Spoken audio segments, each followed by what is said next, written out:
Like, how do you edit that out? Hey guys, it is Ruben from Dubb's podcast, Connection Loop. And we're going to get into this topic of thinking and growing like an entrepreneur. This is a mindset thing. You know, it doesn't matter if you are an entrepreneur or an intrapreneur, whether you are working within a company but thinking like an entrepreneur, it doesn't matter. The whole point is about personal growth here. So we've got the expert on this topic, Antoni. I can't wait to get into this because I'm a total student of this and I'm continually trying to evolve. If you We're all could please, you know what I'm saying? There's no true experts, right? right. So if you could start with a bio and then let's get into the topic. Sure. I'll bring it way back. I was a fashion designer way back when, and I had run my own company for over a decade. Me and my wife, and the industry had imploded at about 2004 here in Canada, and I was left fending for my family, and I wasn't sure what to do. So there got a point where I was digging through the couch for change, and I was just like, I need to change stuff up. So I ironically, the next day, a friend of mine had come to my apartment, and he was like, "Hey, I'm making all this cash in IT." I was like, "Where do I sign up?" So, because at the time I was living, near poverty level between me, my wife, and my son, and so I had to make a change. Long story short is I was looking online for stuff to really understand the industry and the tech, and all that was there was ebooks, and reading dry IT books as a fashion designer just didn't do it for me. So next day I signed up at a community college for a database administration course. And as they say, the rest is history. You know, a year later, I got out of school and I got a job with Citigroup as a Unix admin. I've been in IT for over 15 years. I went from a Unix administrator to a Windows systems administrator. I even had my own IT business in the middle, helping out small businesses.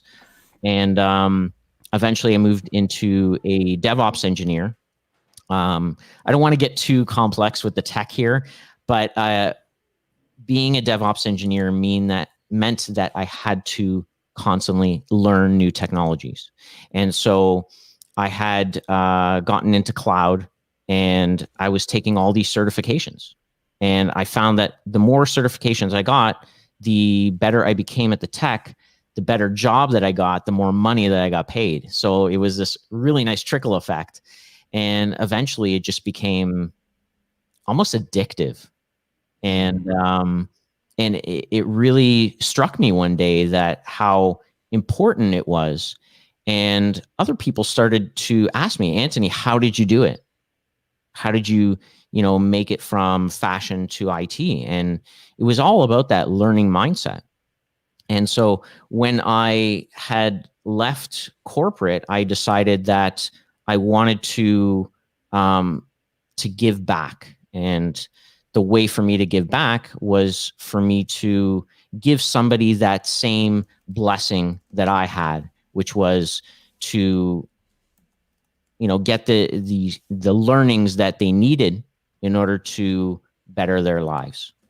And so that's what I'm doing now. I'm creating courses, certification prep courses for Google Cloud, and allowing people to gain the knowledge that they need and the skill set that they need to get an interview, and B, have the skill set to do the job. And once they're there and they have that mindset, all it takes is a little bit of, a lot of effort and really just a go-getter attitude that will increase their salary as well as their learnings, and hopefully they will in turn do the same for somebody else. Well, that story is so compelling to me on so many levels because there's a lot of stereotypes that I think that you broke, you know. And it is the essence of, I think, the growth mindset, which is Mhm. continually evolving, you know. Yes. By the time we're 40 years old or 80 years old, most of all the cells in our body have rebuilt themselves, and effectively we're a different person. It's Mhm. like having a car, a classic Ford Mustang, a 1967. By the time you've owned it for 50 years, you might have replaced every single part of it, you know? Exactly. And maybe is it a different car? Is it the same car? Who knows? The soul, one would argue, is the Yes. same. And I think that what's amazing about your story is that it's a story of integration to me. It's a story of taking all your interests, all the things that you're passionate about, which are affecting change, which are helping people, which are being fashionable and dapper, which might I say you most definitely are, with Thank that you. gentleman's cut and the perfect bow tie, that lime green, love it. Perfectly fitted shirt on the shoulders. I noticed the details. You know, these are things that show integration where you have done something that unfortunately a lot of people can't do, which is to say, how do I align my personal interests, my professional goals, and my adult responsibilities? I actually want to disagree with you. Okay. I truly think that if I can do it, coming from a completely different industry, I didn't have a degree. I merely had a diploma and some certifications. I was able to get into a completely different industry, and Mm, so my message to people is that it doesn't matter what industry you're in. If you are really passionate about what it is that you want to do, then there's no stopping you. Like you can learn what you need to and get out there and start doing what you love doing. mm. Well, I mean, those are inspiring words. I think what a lot of people struggle with is this idea of fear of reinvention because Mm. starting from the bottom, oh, that's the It's worst. so tough. It really is. I mean, I Especially if started I started you were married with children. I mean, that's tough. So, I started working out at Geek Squad, oh, fixing people's computers in Best Buy, and it sucked. It really mm, did. There was times where I was on call. mm, As a Windows administrator, I would get a call in the middle of the night to fix something down at the data center. I mean, we don't have that problem as much anymore, but mm, being on call, it sucks, but it's part of the journey, right? mm. There's always something to be learned in every situation. It's just up to us to find out what that really is. Mm, that's tremendous. Now, a couple of questions for you. You now function as an instructor, as a coach, as a guide. What has that entrepreneurial process been like for you? Going from fashion designer then to total career pivot, working for very large corporations, and now being an entrepreneur that's in the education kind of coaching space. What has Mhm. that shift been like for you? Honestly, the constant there was the people. The Mm, people never change. The people are people. We all have feelings. We all have our ups and downs, and we all need structure. Um, and so that was the constant that kept me on my path. Everything else was changing. It was, the business, it was the hours. Um, I'm sure that when you're an entrepreneur, you don't have regular hours. You have, you know, odd hours. Sometimes you're working really late. Sometimes you take a day off. Some days you decide that in the middle of the day you're going to do something else and you're going to context switch. Whereas in corporate, it's you have this pattern. You wake up, you get on transit. Well, you used to get on transit. now you get on Zoom. Yeah, and then you sit at your desk, and then you go through the motions of your day. As an entrepreneur, there is none of that.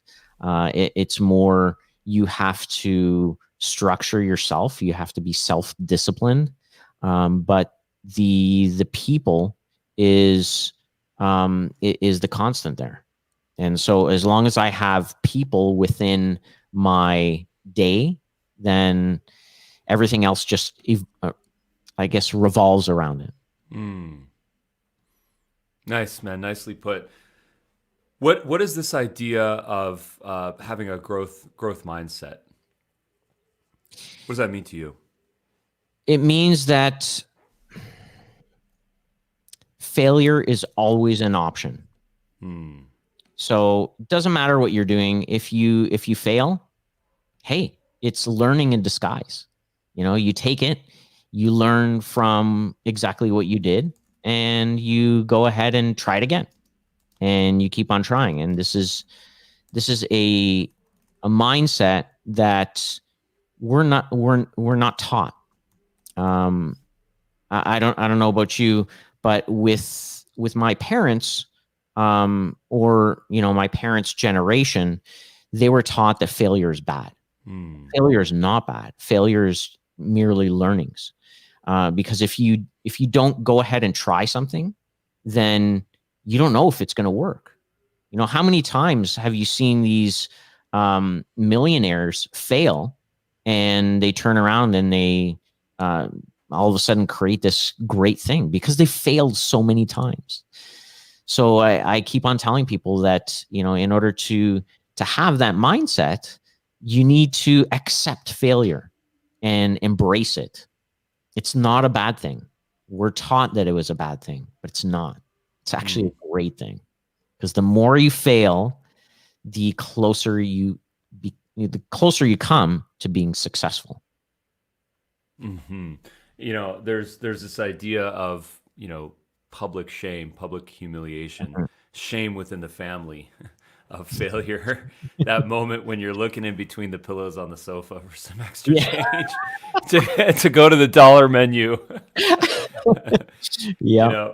It's embarrassing, and I think that comes, I think it comes from a survival place where we don't want to starve to death. Our Mhm. family members, our, friends and family don't want to see us die, so to speak.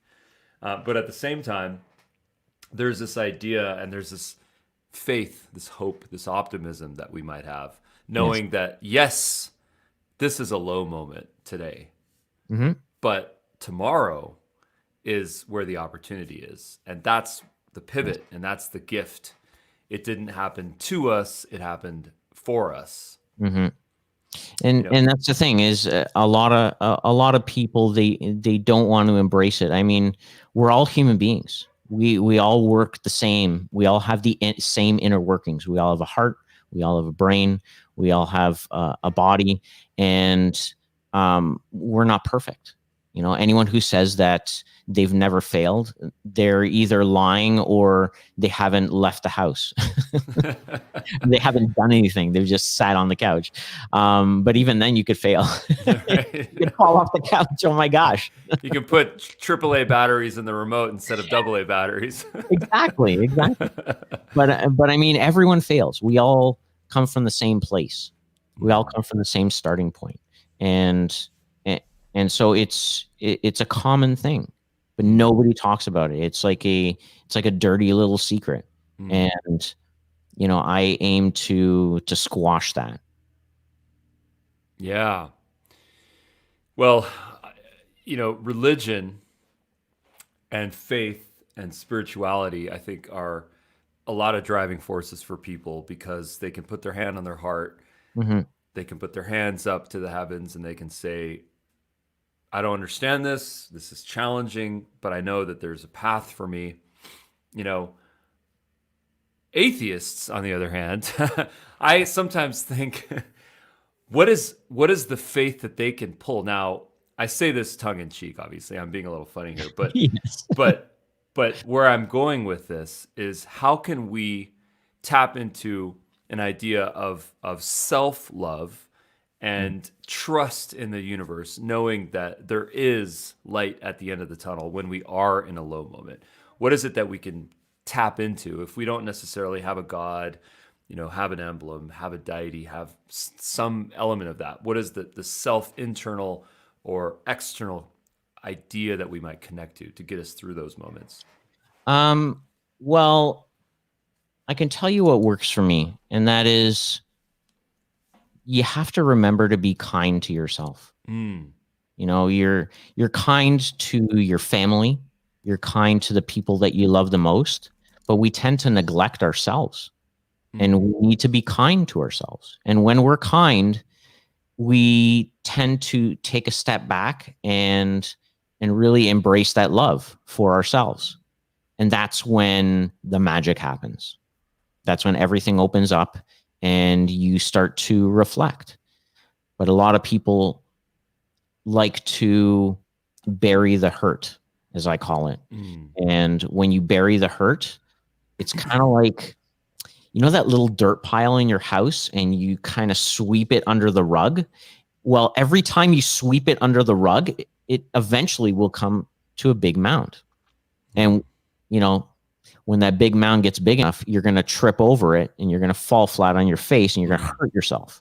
So, which, you know, if you look at it from a human standpoint, that's when people blow up, when they, you know, go ballistic, is because they have all that pent up energy and pent up frustration. And it is because they need to be kind to themselves. It's I find it necessary. Absolutely necessary. And because without it, you won't be able to survive.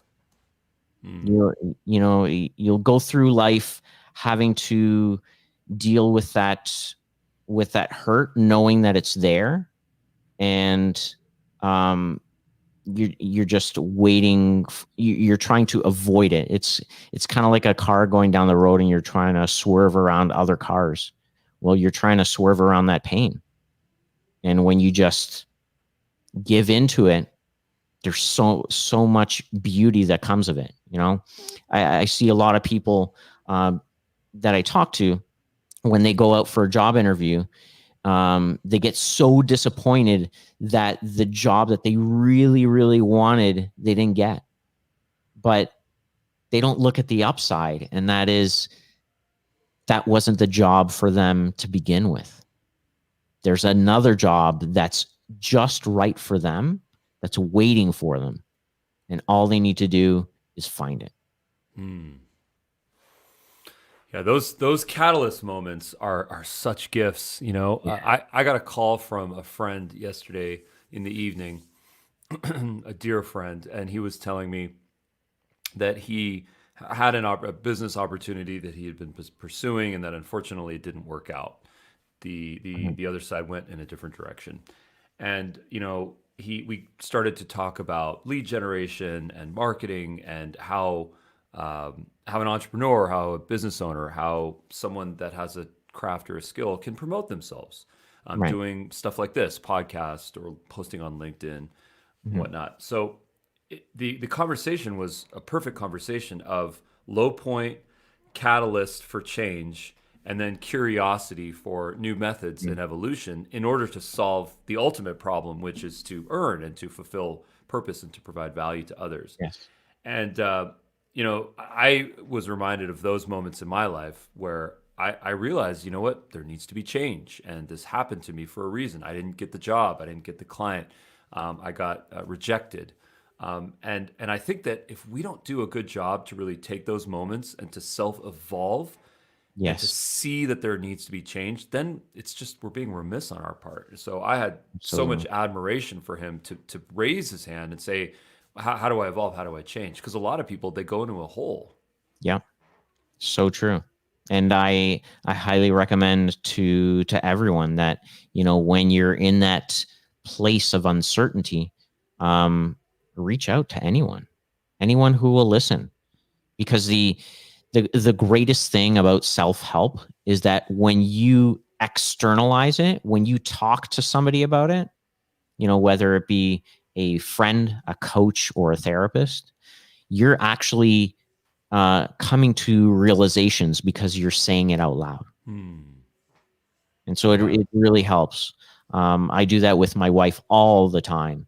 Some days she doesn't want to hear it, but it's good that when you externalize things, and really talk about it in a, not in a negative light, in more of a curiosity type of way, then you tend to come to these realizations, and that's, like I said, that's when the magic happens.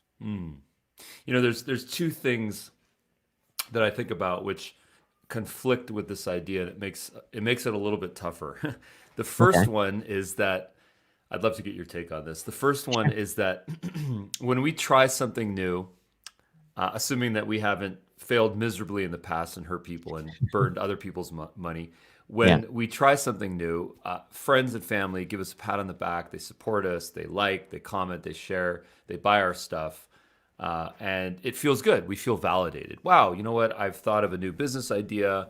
I want to come up with, a better type of string cheese, and I'm going to start a company with string cheese, and people are going to love it. And then our friends and family buy it, and so we feel, oh, this is great. There's some product market fit and some validation. And then we go to the next stage of the business, and now we're going and looking for strangers to buy our string cheese. Yes. And that's where the hurt happens, because you start with this, sometimes, not always, we start with this false sense of validation.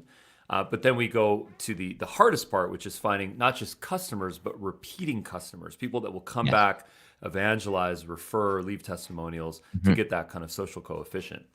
So that's one piece of information. And then the second piece of information, which totally conflicts with that, is that if and when we do fail, especially to the people closest to us, they're the first ones to criticize us. No one is tougher on us than mothers, fathers, aunts, uncles, spouses, kids even. They're the ones that say, damn it, you know what? I'm hungry. What the hell's going on?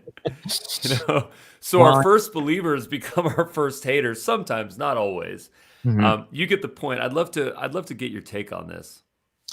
Well, I mean, I'll give you a perfect example. So, being completely transparent here, I was originally, I had studied to become an executive coach in the technology industry because I found that there was a huge need for it, especially a lot to do with, managers and people under the executives that needed that support because they were under so much stress. They were, coming up on burnout, and they really needed some insight,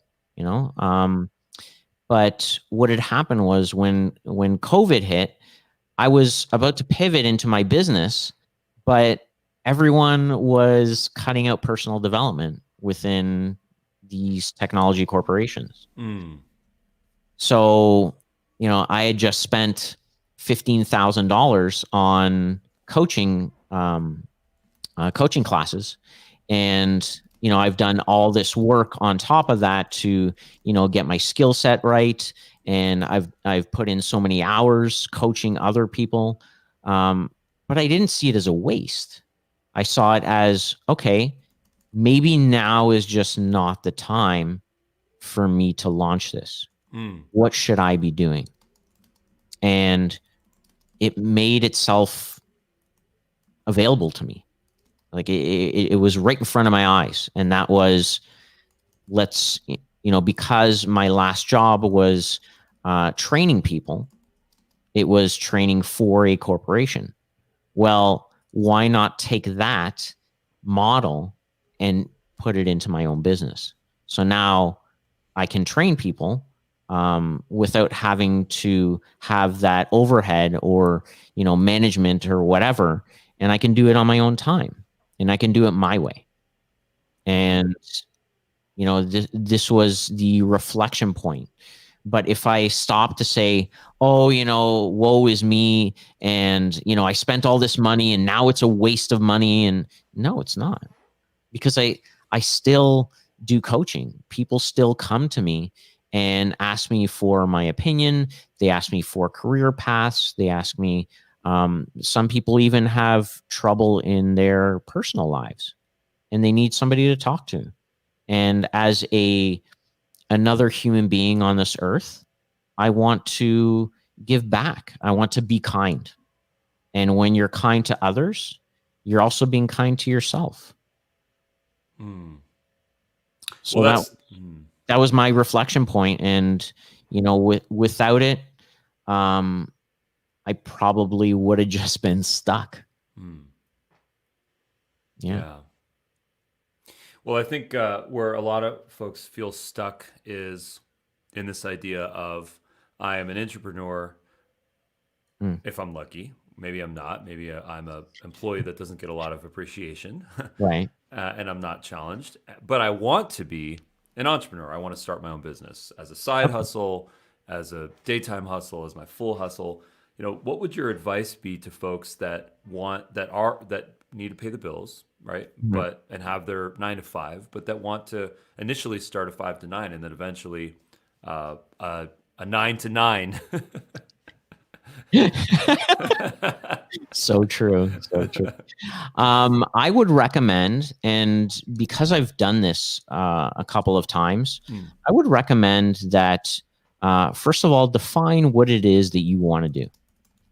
Once you've defined that, come up with a strategy, a real strategy, not I'm going to do this and make it very vague. Have a real strategy.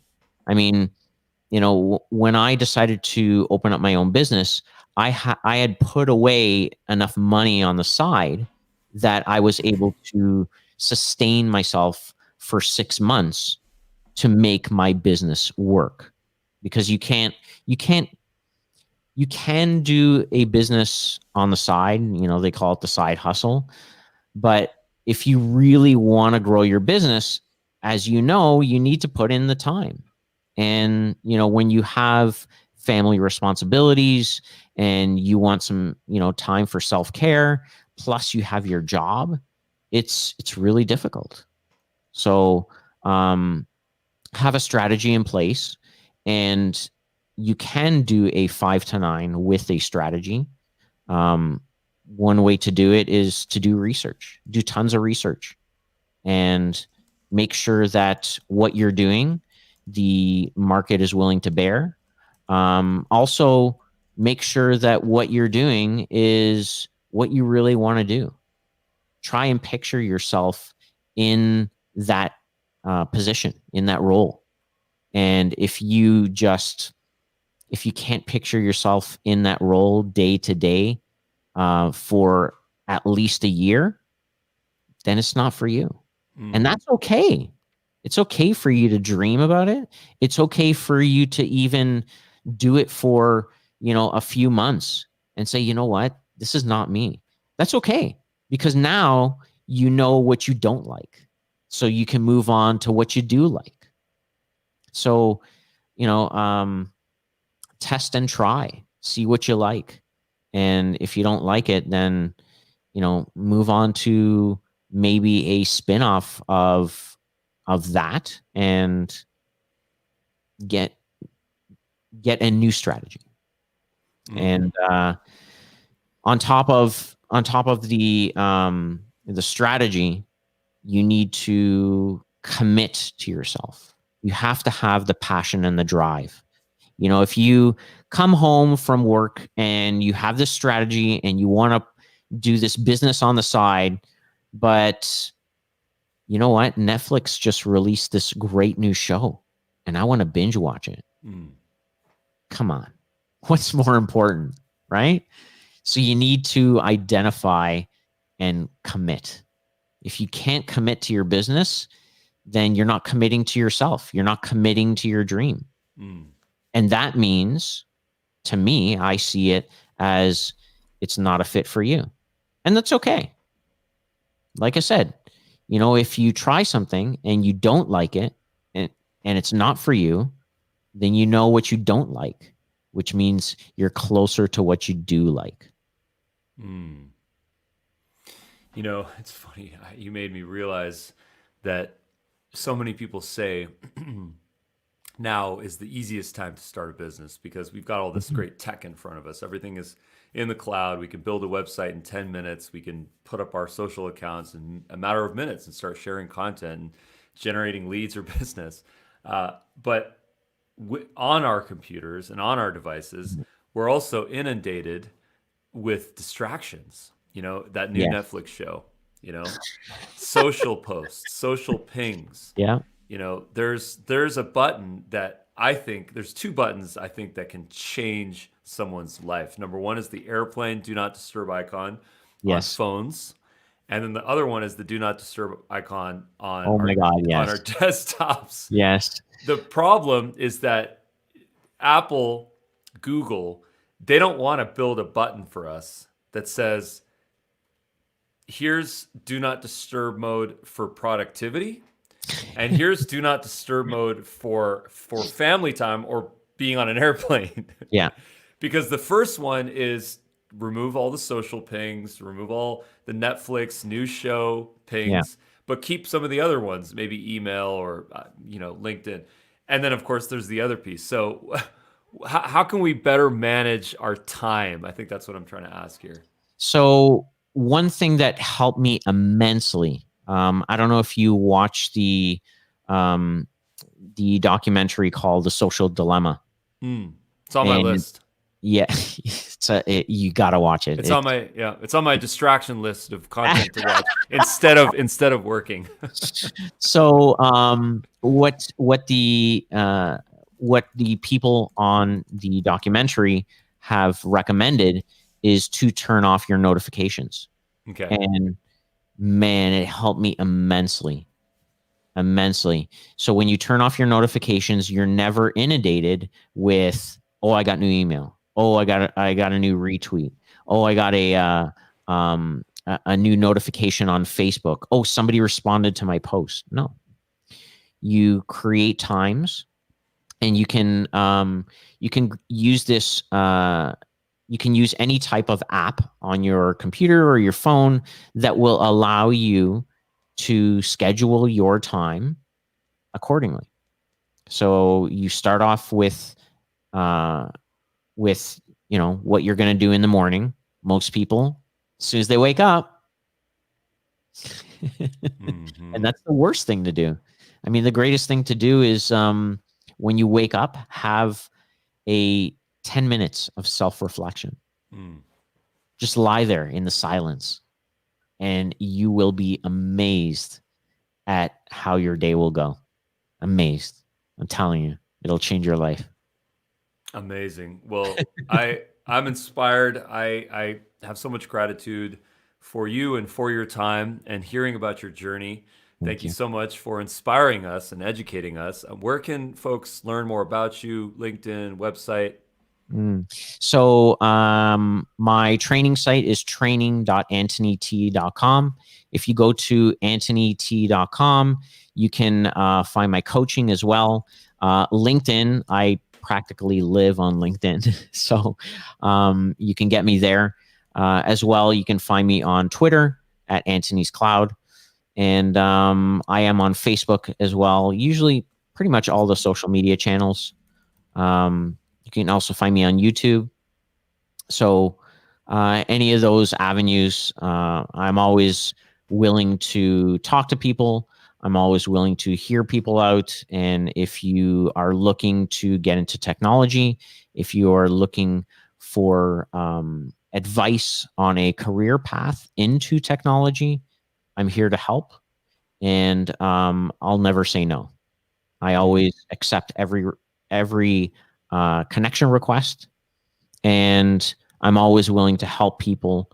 Unless you're trying to sell me something, then I'll probably just ignore you. Okay.